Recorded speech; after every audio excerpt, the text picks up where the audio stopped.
Salut à tous! Aujourd'hui, on va décortiquer ensemble le programme de technologie de 4e.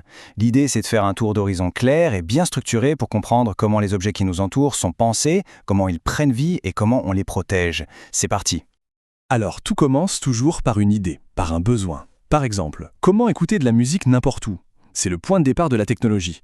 L'art de concevoir, de transformer une simple envie en un véritable objet. Mais bon, avoir un bel objet, c'est bien, mais s'il ne fait rien, ça ne sert pas à grand-chose. C'est une coquille vide. Pour lui donner vie, pour qu'il réagisse, il faut lui parler, lui donner des instructions. Et ça, c'est le rôle de la programmation. Et évidemment, parfois, ça casse. La question c'est, est-ce qu'on jette tout de suite? Eh bien non. La technologie, c'est aussi savoir ouvrir le capot, comprendre ce qui ne va pas et redonner une seconde vie à nos objets.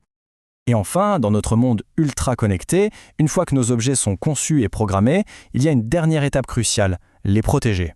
Protéger les objets eux-mêmes, mais surtout protéger nos données personnelles. Voilà donc les 4 grands piliers qu'on va explorer. Pour que tout soit bien clair, voilà notre feuille de route. On va décomposer le programme en 5 grandes parties en suivant un cheminement tout à fait logique, de l'analyse d'un objet jusqu'à sa création. On commence par la base, observer ce qu'il y a autour de nous. On est littéralement entouré d'objets techniques, du plus simple au plus complexe. La toute première compétence, c'est donc de savoir les regarder, les analyser, pour comprendre à quoi ils servent et comment ils fonctionnent. Et pour faire ça bien, il y a un terme à connaître, l'objet ou système technique, ou OST. Ça a l'air un peu savant comme ça, mais en fait c'est juste le mot qui désigne tout ce qui était fabriqué par l'humain pour répondre à un besoin. Un simple stylo, c'est un OST. Un smartphone, c'est aussi un OST. Ce qui est vraiment intéressant, c'est de voir comment ces OST évoluent avec le temps. Prenez la lessive. On est passé du lavage à la main, un travail vraiment pénible, à des machines intelligentes qui font tout toutes seules. Le besoin de base n'a pas changé, avoir des vêtements propres. Mais la solution technologique, elle, a été complètement révolutionnée. Bon, maintenant qu'on sait analyser un objet qui existe déjà, passons à la vitesse supérieure. Comment est-ce qu'on en crée un nouveau? Comment on passe de cette petite étincelle dans la tête à un vrai prototype qu'on peut toucher? Pour ne pas se perdre en route, la création d'un objet suit toujours une démarche de projet bien précise. C'est un peu comme une recette. Si on suit bien toutes les étapes, de l'identification du besoin jusqu'au prototype, on a beaucoup plus de chances que le résultat final soit réussi et réponde vraiment au problème de départ. Et dans cette recette, la planification, c'est une étape clé.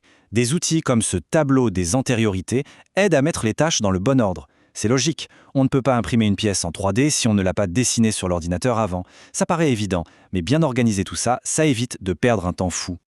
Ensuite, pour que le projet prenne forme, il faut les bons outils. Et aujourd'hui, on a un outil qui est presque magique pour ça, l'imprimante 3D. C'est incroyable, elle permet de passer d'un fichier numérique, d'un plan sur un ordinateur, à un objet bien réel, en plastique, en quelques heures seulement. C'est un vrai pont entre le virtuel et le physique. Alors, on a notre objet. Il est beau, il est solide. Mais il est inerte. Il ne fait rien tout seul. C'est là que la programmation intervient. Il va falloir lui donner des ordres pour qu'il s'anime et qu'il fasse ce pourquoi il a été créé. Le cœur de la programmation, le cerveau derrière tout ça, c'est l'algorithme. Le mot peut faire un peu peur, mais en réalité, c'est juste une recette de cuisine.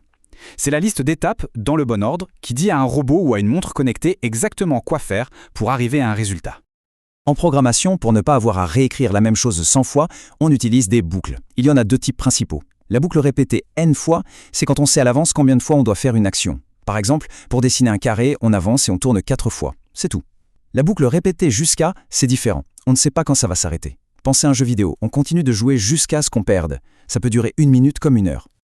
Ok, nos objets sont conçus, ils sont programmés. Maintenant, il faut s'intéresser au monde invisible qui les relie.